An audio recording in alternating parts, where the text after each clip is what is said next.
So, the video I was planning to make today is now postponed because my drone battery is forever dead. So instead, we are going to be talking about the top 7 beginner YouTube video editing mistakes.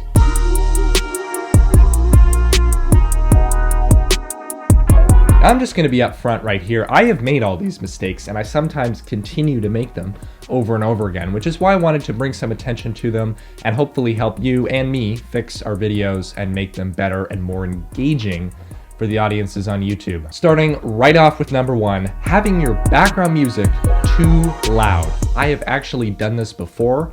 This is the case on my most popular video to date, the one about why I use Apple Motion, which currently has over 12,500 views.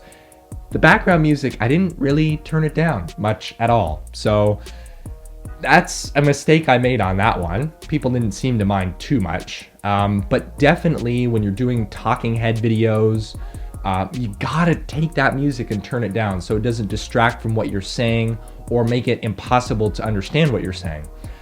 If the music is the only thing playing, like if you're showing a time lapse or a montage of some sort or some drone footage and the music is the only thing playing, by all means have it at full volume. But when you've got it underneath something else, you gotta turn it down. Usually at least minus 15 decibels, maybe up to 20 or 30, depending on how loud the music is to begin with. All right, number 2 is all about not editing audio, specifically vocal stuff like this. If there's background noise, if you can hear your neighbor's hedge trimmers, if there's a fan running above you, if there's a baby crying, if you're peaking because the setting on your microphone was too loud, you have to try to fix it. Leaving audio as it is, if there's some imperfections, is really not a great idea and can turn viewers away from your video, which is never good on YouTube. It's a very momentum-based system.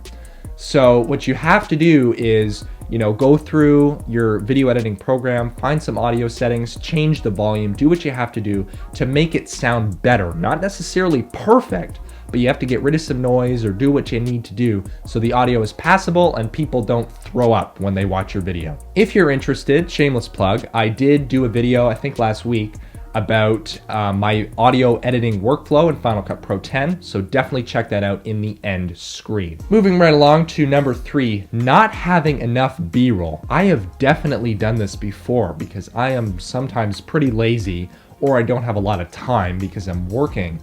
But if you're talking about a product or a website or something you saw outside, see if you can get a shot of it.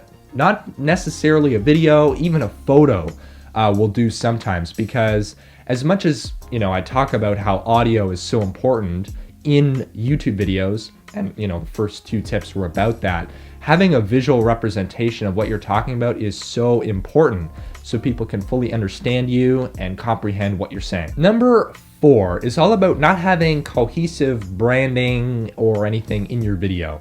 If you don't have a watermark in the bottom right hand corner, that's not good. If you don't have an intro or an end screen that's branded, or there's no cohesive color scheme, then people are going to have a hard time following you around from video to video. Number 5 is not leaving space at the end of your video for an end screen. Now this is specifically related to YouTube, so if you also upload to other platforms, you might need to do 2 versions of your video.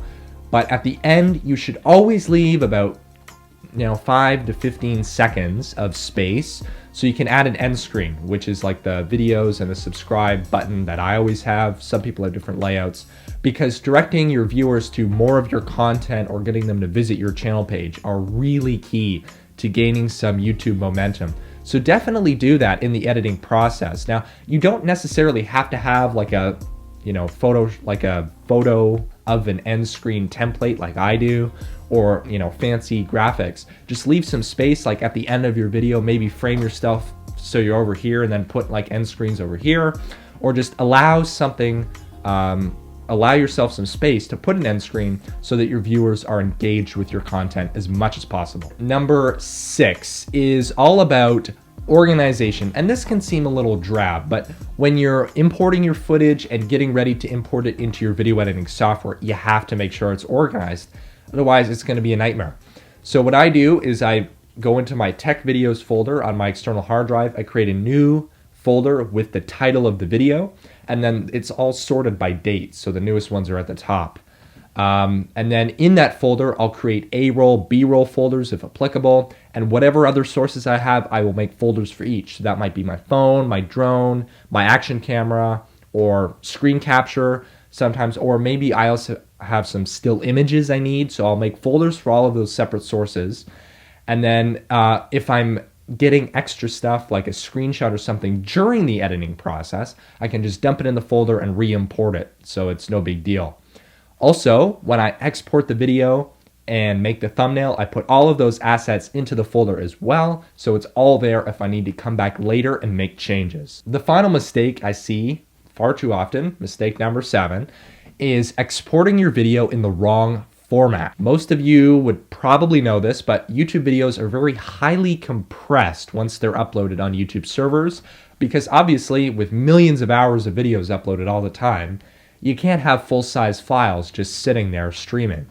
So what you have to do is you have to prepare for that. So what I can see sometimes, especially Final Cut Pro, the default export option is an MOV file. Now MOV files are great, but they're huge and uncompressed, which is terrible for uploading to YouTube because they'll take forever to upload and they'll use all your internet bandwidth, and then it'll take forever to process because YouTube has to compress it down.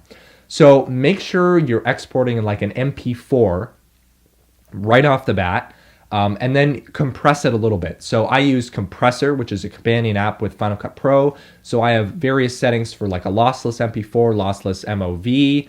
I've got uncompressed files, and then I've got my YouTube preset, like YouTube 30 FPS, YouTube 60 FPS if I'm doing something funky, and then like an audio only preset. So you just have to make sure that you're exporting and uploading in a format that is friendly to YouTube. So you can upload fast, process, and publish right away so you're not stuck waiting around. So as I mentioned, I've made all of these mistakes, and I sometimes continue to make them, especially the not enough B-roll one.